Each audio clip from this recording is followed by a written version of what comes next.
What happens when the galaxy's most elite species invite humans to their ultimate competition by mistake?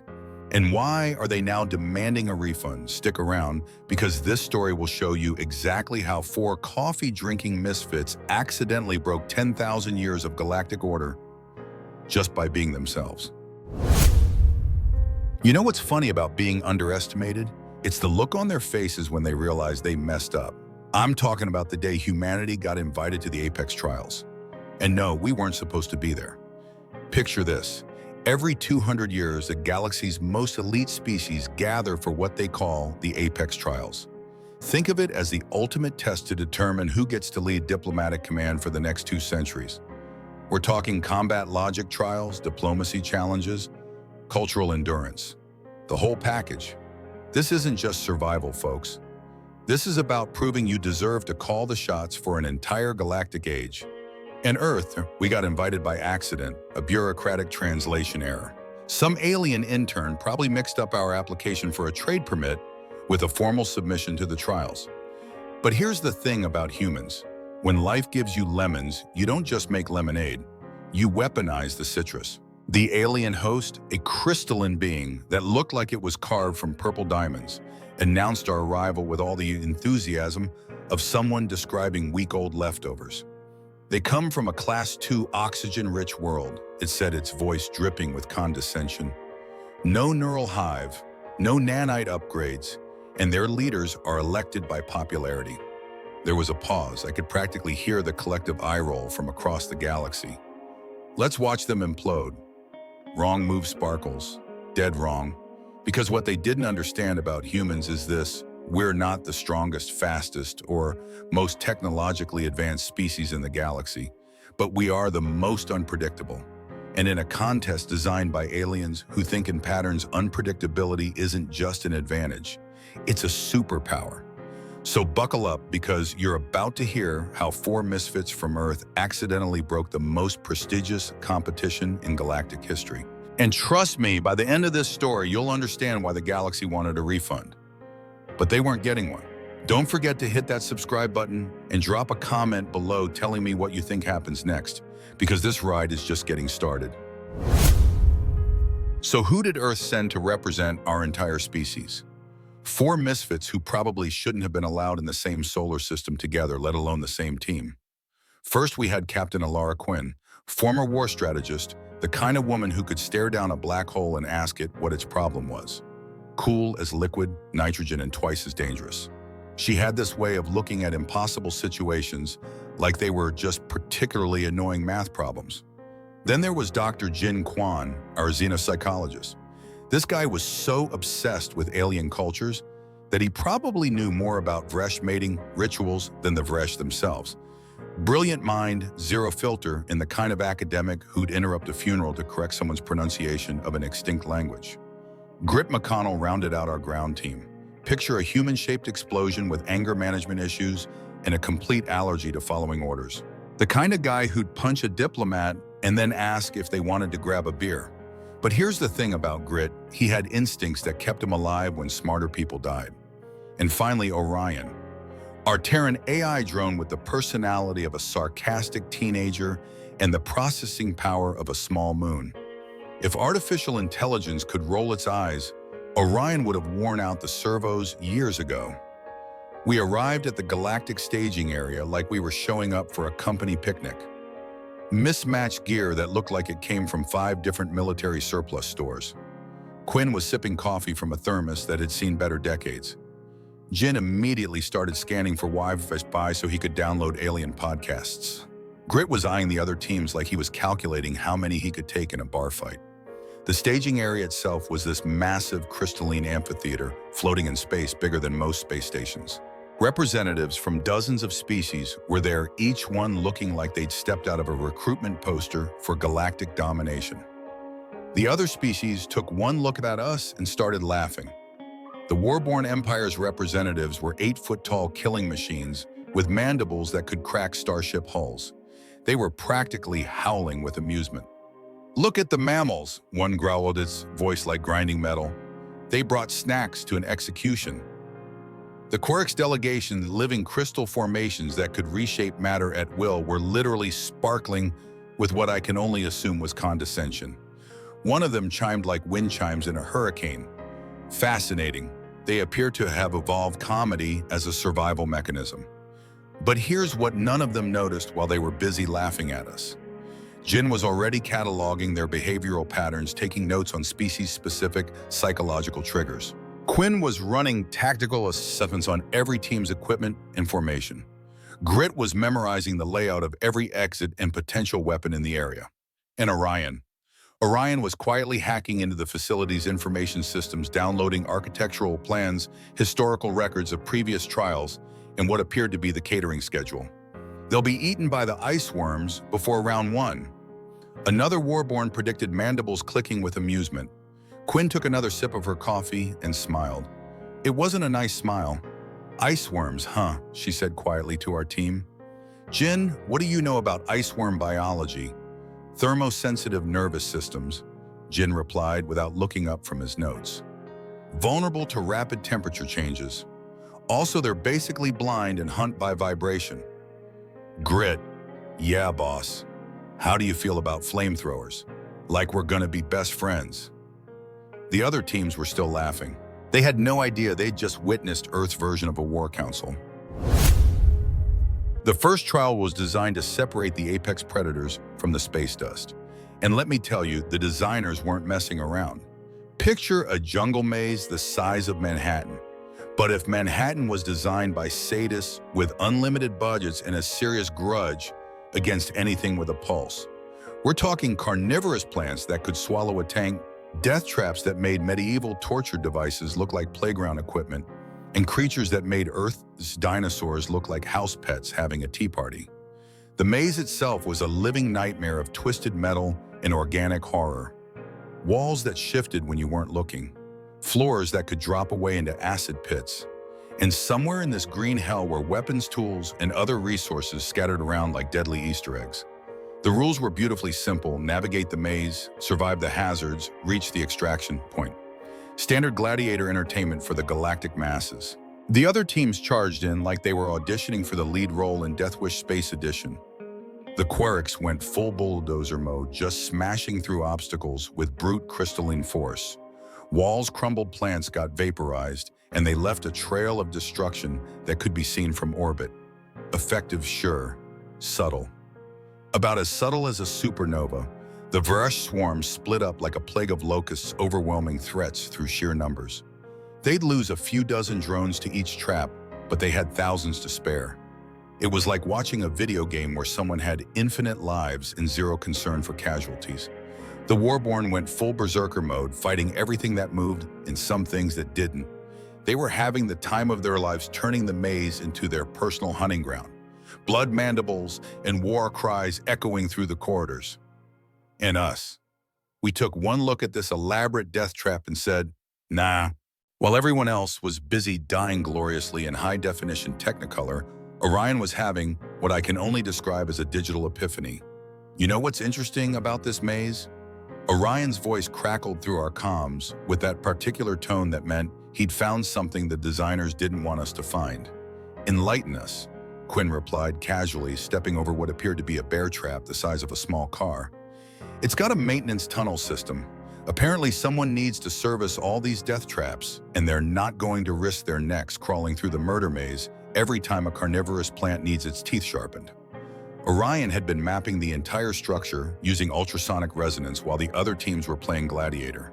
Turns out the whole facility had a network of service corridors running parallel to the main maze. Clean, safe, and completely unguarded, because who would be crazy enough to look for the staff entrance to a death trap? Humans, that's who. But we weren't done being difficult. While Orion was playing digital architect, Grit had discovered something even better. The maze was littered with alien weapons designed to give teams a fighting chance against the various horrors. Plasma rifles, energy shields, gravity disruptors, the usual space opera arsenal. Most teams would grab a weapon and start blasting. Grit looked at them like a kid in a candy store run by mad scientists. Jin, he called out, holding up what looked like a crystalline rifle that hummed with barely contained energy. What happens if I wire the power cell from this plasma cannon into the gravity matrix of the shield generator. Theoretically, you'd create a localized gravitational anomaly that could English dock. Big boom that bends space. I love it when you talk dirty. 20 minutes later, Grit had reverse-engineered 3 different alien weapons and somehow built himself a plasma cannon that technically shouldn't have been possible with those components. The thing looked like it had been assembled by a drunk engineer having a fever dream, but it could punch holes through starship hulls. Meanwhile, Jin was doing what Jin did best, being weird in strategically useful ways. He'd figured out that one of the apex predators, a creature that looked like a cross between a spider and a bulldozer, was actually protecting its nest somewhere near the maze's center. Instead of avoiding it like everyone else, Jin baited the thing with pheromone markers he'd synthesized from plant samples. "You're doing what now?" Quinn asked, watching Jin spray something that smelled like rotting fish, mixed with industrial solvent on a section of wall. "Creating a territorial dispute," Jin replied cheerfully. "That thing's about to think the Quirix team just marked its living room for conquest." And Alara. While her team was busy turning alien science into organized chaos, she was doing what great strategists do, finding the path everyone else missed. She'd noticed something the maze designers hadn't bothered to hide very well. The sensor grid monitoring the trial had blind spots. Not many, but enough. Gaps in coverage that created a route straight through the maze that bypassed about 60% of the death traps. We reached the extraction point while the other teams were still fighting for their lives in the opening quarters. The Quirix were dealing with an 8-legged nightmare that had decided they were trespassing on sacred ground. The Vresh were getting picked off by traps they couldn't detect fast enough. The Warborn were having fun, but they were also bleeding. And us. We were sipping coffee at the finish line, watching the chaos unfold on the monitors. The announcer's voice cracked with indignation. They didn't win the fight, they deleted it from the equation. That's when I knew we had their attention. But more importantly, that's when they realized they might have made a mistake, inviting the species that looked at an elaborate death trap and asked, "Yeah, but where's the service entrance?" If the first trial was about surviving violence, the second was about surviving politics. And let me tell you something about humans and politics. We didn't claw our way to the top of Earth's food chain by playing fair. The setup was elegant in its complexity. Teams had to forge temporary alliances to solve what they called a hostage scenario. Think political chess meets prisoner's dilemma, with the fate of mock civilizations hanging in the balance. The scenario involved multiple factions, conflicting interests, limited resources, and about 17 different ways everything could go catastrophically wrong. Most species would approach this like a formal diplomatic summit. Hours of ceremonial posturing, elaborate cultural exchanges, honor-bound agreements that probably required 3 translators and a legal team to draft. The Quirix delegation started by literally reshaping themselves into more aesthetically pleasing configurations for the negotiations. Because apparently, even in crisis situations, presentation matters when you're made of living crystal. The Vresh began the trial by sending exactly 1,247 representatives to the opening session. Each one had a specific role in their collective decision-making process, and they insisted on introducing every single one, by name, with full biographical details. The Warborn showed up in full ceremonial armor and spent the first 20 minutes challenging each other to ritual combat to establish the pecking order for who got to speak first. And us. We showed up 15 minutes late because Grit had gotten distracted by the vending machines in the lobby. "Sorry we're late," Quinn announced, walking into the negotiation chamber with the casual confidence of someone who owned the place. "Traffic was murder. Now what exactly are we supposed to be fixing in here?" The scenario was actually pretty straightforward once you cut through all the diplomatic theater. 3 factions were holding each other's citizens hostage in a 3-way standoff. Each faction had resources the others needed, but also conflicting ideological positions that made direct negotiation nearly impossible. Classic deadlock. The other teams started exactly where you'd expect formal alliance proposals. Careful resource-sharing agreements, elaborate face-saving compromises that would let everyone walk away with their dignity intact. Alara took one look at the situation and walked straight up to the Quirix team leader. "We need to talk," she said, privately. The Querics were still feeling pretty good about themselves after watching us cheat our way through the combat trial. They figured we were the obvious weak link, and aligning with us would be like picking up a free victory. Of course, their leader chimed, sounding like wind chimes in a gentle breeze. We are always interested in mutually beneficial arrangements. What they didn't realize was that they just agreed to become our unwitting accomplices in what was about to become a masterclass in information warfare. The alliance we proposed was standard stuff. Share intelligence coordinate resources, split the rewards evenly. Nothing suspicious, nothing that would raise red flags, just a straightforward partnership between two teams that clearly brought different strengths to the table. They signed on immediately. After all, what could the weaklings possibly do to threaten a species that could literally reshape matter at the molecular level? Here's what we could do. While Quinn was conducting very public, very official negotiations with our new Querix allies, Jin was having a completely different conversation with the Vresh swarm. You know, Gua, he mentioned casually during a break in the formal sessions. It's fascinating how the Querix approached us for an alliance. They seemed really confident about something, almost like they knew something the rest of us didn't. The Vresh, being a collective intelligence, were naturally paranoid about information asymmetries. The idea that another team might have insider knowledge was like catnip to their suspicious little hive mind. What kind of confidence? 17 Vresh drones asked in unison. Oh, probably nothing, Jin replied with the perfect tone of someone who definitely knew something but wasn't supposed to be talking about it. They just mentioned something about having a way to eliminate the competition before the final scoring. But I'm sure they didn't mean it literally. Meanwhile, Orion was having the time of his digital life in the facility's information systems. He'd found the trial's scoring algorithm and discovered something beautiful. The rules were incredibly specific about what constituted alliance violation versus tactical innovation. Betraying an ally was heavily penalized.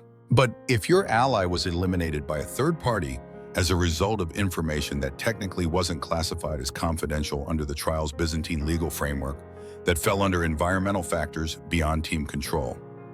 By the time the dust settled, the carefully edited intelligence Jin had leaked to the Vresh had convinced them that the Querics were planning to eliminate them the moment the trial ended. The Vresh, being the paranoid collective they were, decided to strike first. What followed was less a diplomatic incident and more a controlled demolition of galactic politics. The Vresh swarmed the Querics delegation during what they thought was a preemptive strike. The Querics, caught completely off guard, defended themselves with typical crystalline efficiency, and we solved the hostage scenario using the resources our former allies had gathered for us, while the two most powerful teams in the trial were busy trying to kill each other. The judges spent 3 hours reviewing footage, consulting the rulebook, and probably questioning their life choices. Their final verdict: technically they didn't break any rules. The look on everyone's faces was priceless. You could practically see the moment when it dawned on them that maybe, just maybe, they'd underestimated the species that figured out how to split atoms before we figured out how to get along with each other. But the real beauty of it wasn't just that we'd won, it was that we'd won using the other team's own assumptions about us as weapons. They thought we were weak, so they didn't see the trap. They thought we were simple, so they didn't recognize the complexity of what we were doing. They thought they were playing chess. We were playing poker, and we'd just shown them our hand was better than they thought possible. By the third trial, the other teams had stopped laughing. The Warborn were grinding their mandibles in what I can only assume was their version of nervous anxiety. The remaining Guarix delegates were literally reshaping themselves into more defensive configurations. Even the Vresh swarm had consolidated into tighter formations, like a school of fish that had just spotted a shark. And honestly, they were right to be worried. The third trial was designed to break minds, not bodies. They called it the Labyrinth of Logic, and it was exactly as pretentious as it sounds. Picture a multi-dimensional puzzle environment that existed as much in virtual space as physical reality. Teams had to navigate through interconnected chambers, each one containing riddles, memory challenges, and trust exercise that would make a therapist weep. The twist: the labyrinth adapted to your thought patterns. The more conventionally you approached a problem, the more complex it became. It was designed to reward creative thinking and punish linear logic. Most species had spent millennia developing sophisticated problem-solving methodologies. The Querix approached challenges through collective crystalline resonance.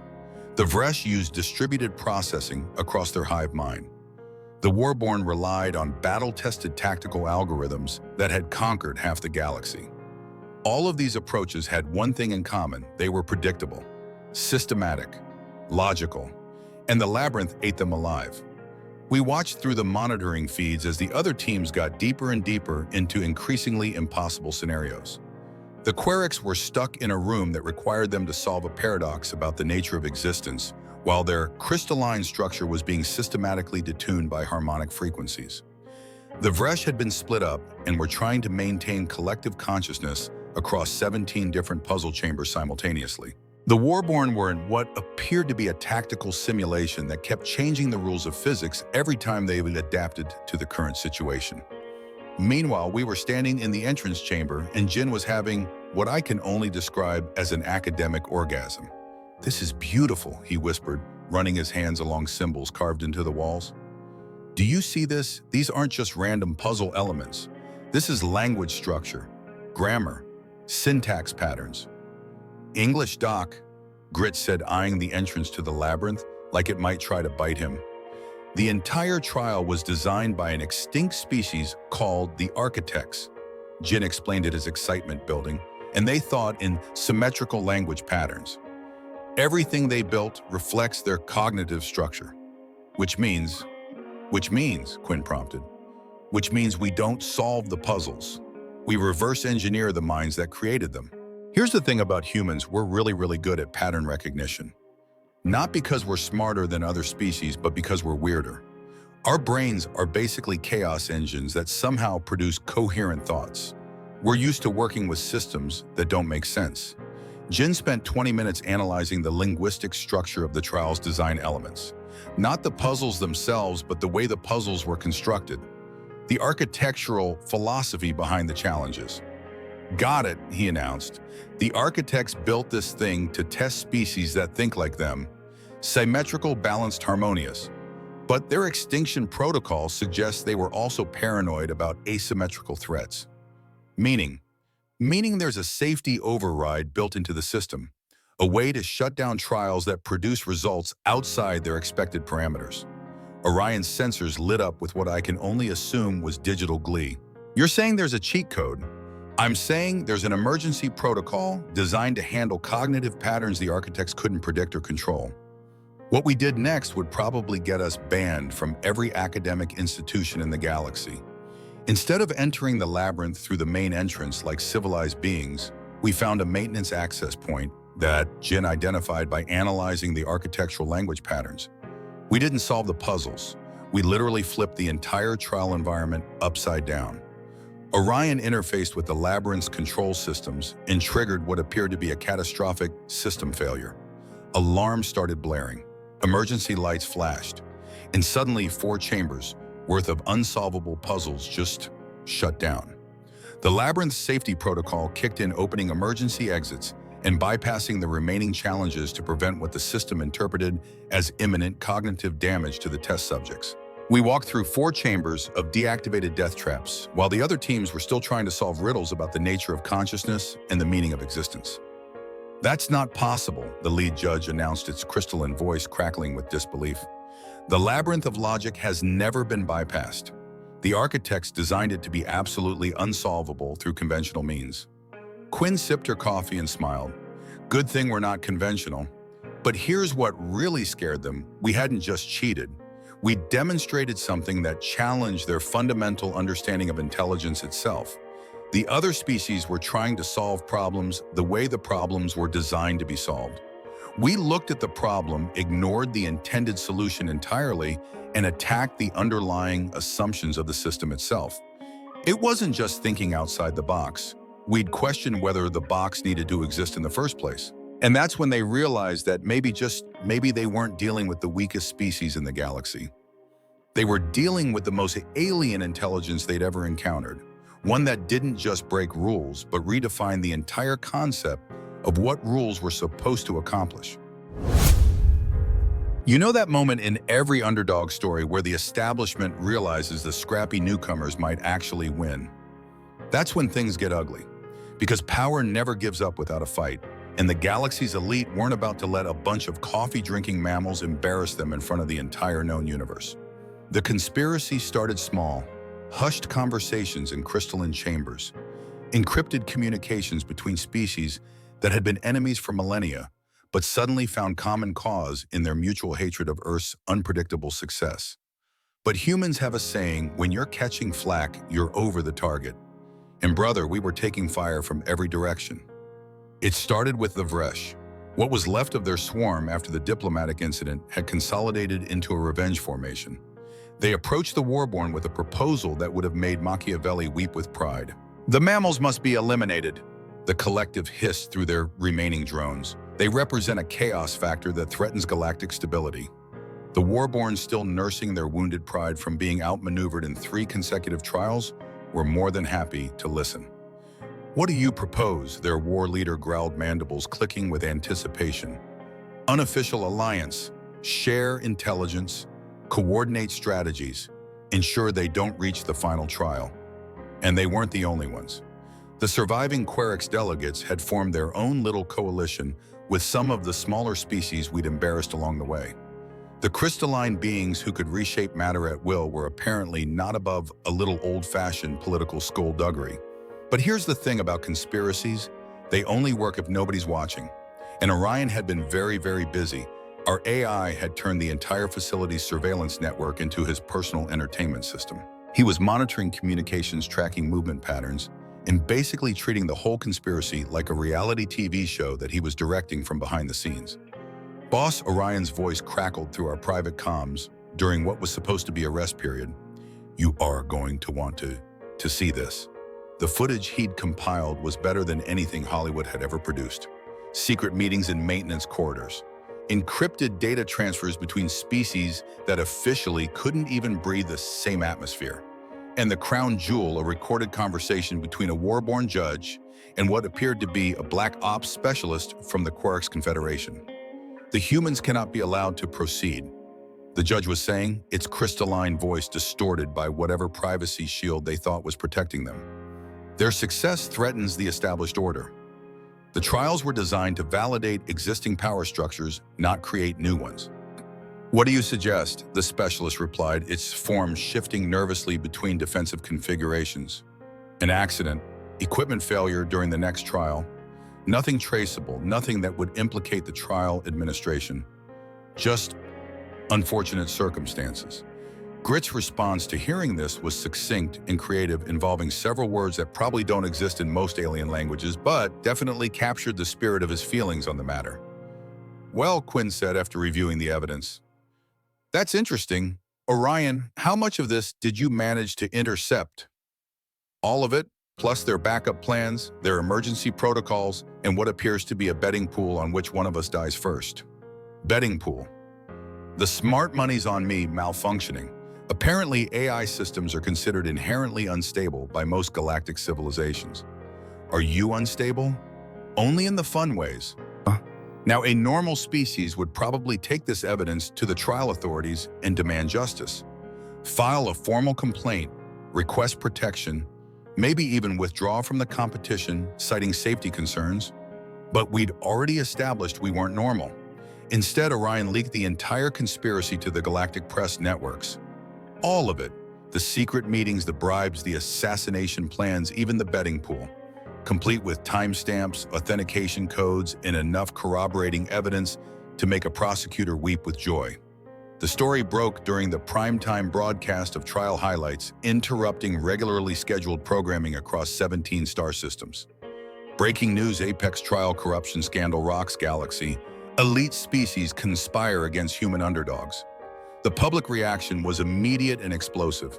Turns out a significant portion of the galaxy's population was getting pretty tired of watching the same old species win everything. They were ready for an underdog story, and we'd just become the ultimate underdogs. Social media networks crashed under the weight of support messages. That humanity first started trending in 47 languages. Betting odds shifted so dramatically that several major financial institutions had to halt trading to prevent complete market collapse. But the real genius of Oriana's strategy wasn't just exposing the conspiracy, it was the timing. The leaked footage hit the networks just as Alara was scheduled to give a live interview as part of the trial's publicity programming. Instead of the standard questions about strategy and preparation, she found herself in front of a galaxy-wide audience that was hungry for her response to attempted assassination.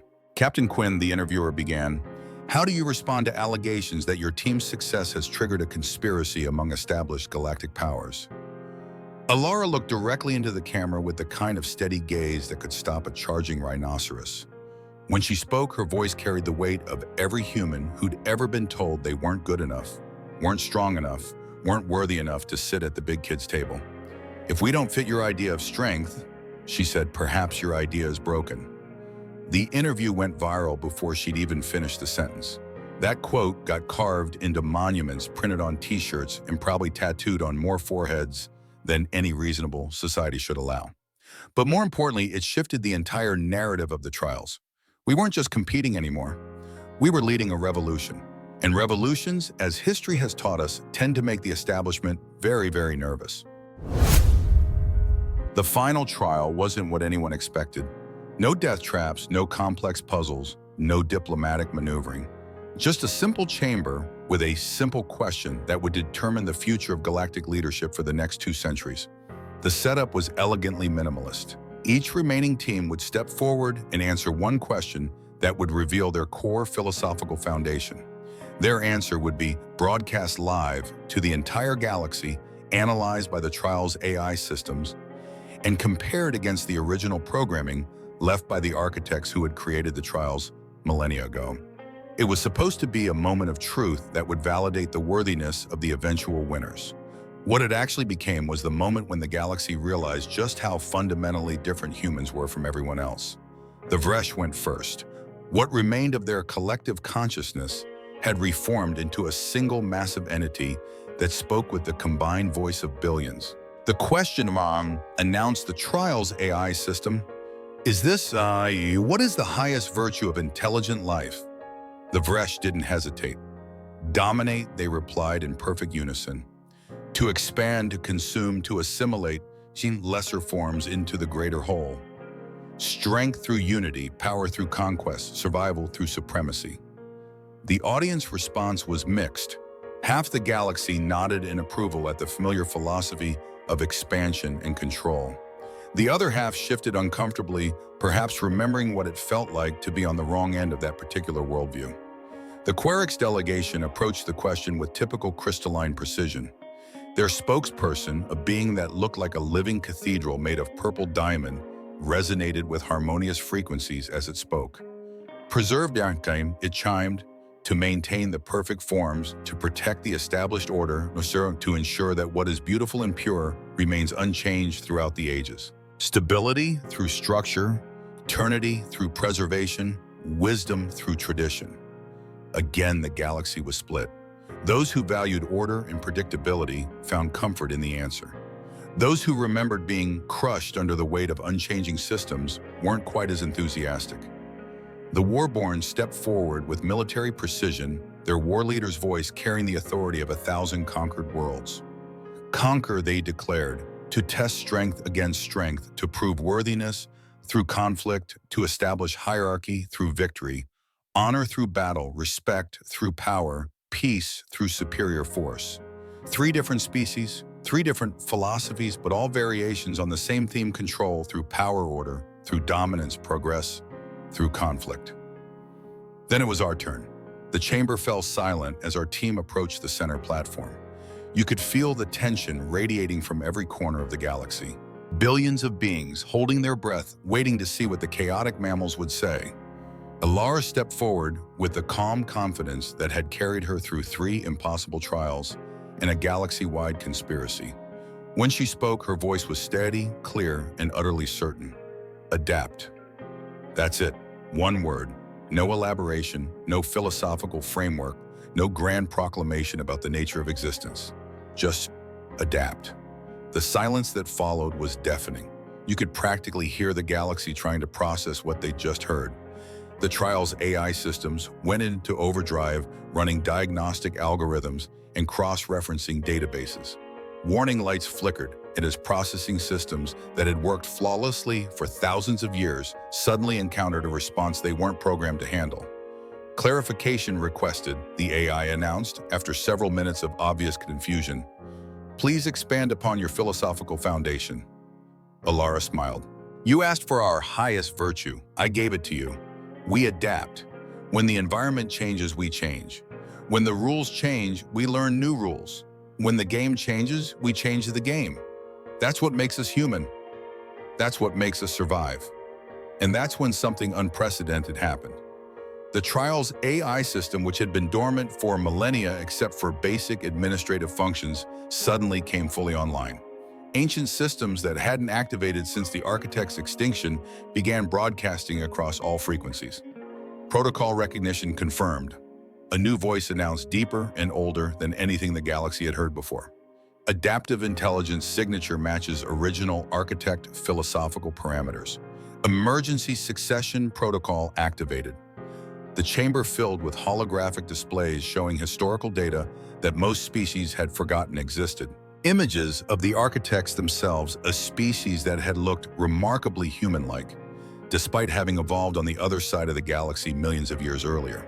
The architects, the ancient AI, continued, designed the trials not to validate existing power structures, but to identify intelligences capable of evolutionary adaptation, species capable of growth, change, and survival in an ever-changing universe. The revelation hit the galaxy like a supernova. The trials weren't about finding the strongest or most advanced species. They were about finding the species most likely to survive whatever cosmic horror was coming next. And the architects in their final act before extinction had programmed their greatest creation to recognize one specific trait above all others, the ability to adapt.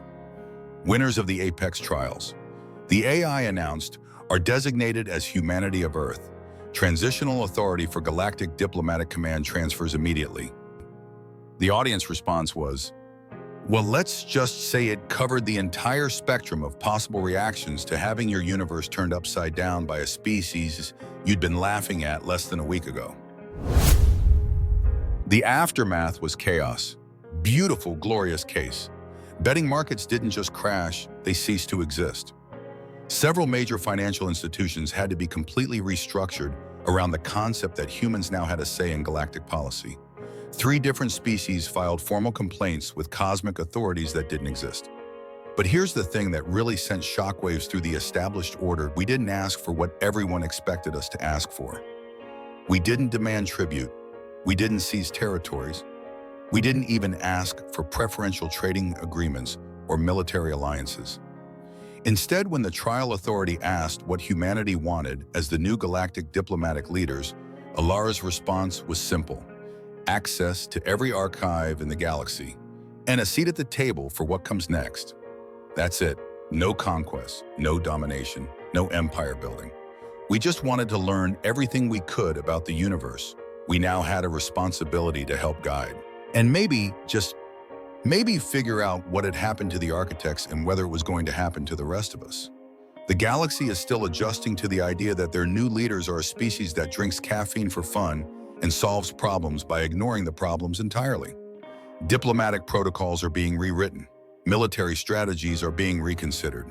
And somewhere in the depths of space, ancient monitoring systems are probably trying to figure out what they're supposed to do with the species that accidentally broke 10,000 years of established galactic order by being themselves. As for us, we're settling into our new role as the galaxy's most reluctant leaders. Quinn's been appointed as Earth's first galactic diplomatic commander. Jin is having the time of his life cataloging alien cultures that actually want to talk to him now. Grit has been put in charge of creative problem solving, which is probably the most terrifying job description ever created. And Orion signed off on the whole experience with his typical digital wit. Next time, be more careful who you invite to your exclusive club, especially if we bring snacks. The galaxy learned a valuable lesson that day. Never underestimate a species that looks at the impossible and asks, yeah, but have you tried turning it off and on again? Because sometimes the best way to win a game is to convince everyone else they've been playing it wrong. And that's how humanity accidentally conquered the galaxy, by being ourselves. If you enjoyed this story of cosmic underdogs and bureaucratic chaos, smash that subscribe button and let me know in the comments what you think our next galactic adventure should be. Because something tells me this is just the beginning of humanity's weird and wonderful journey through the stars. Thanks for listening, and remember, when the universe gives you impossible odds, make them regret it.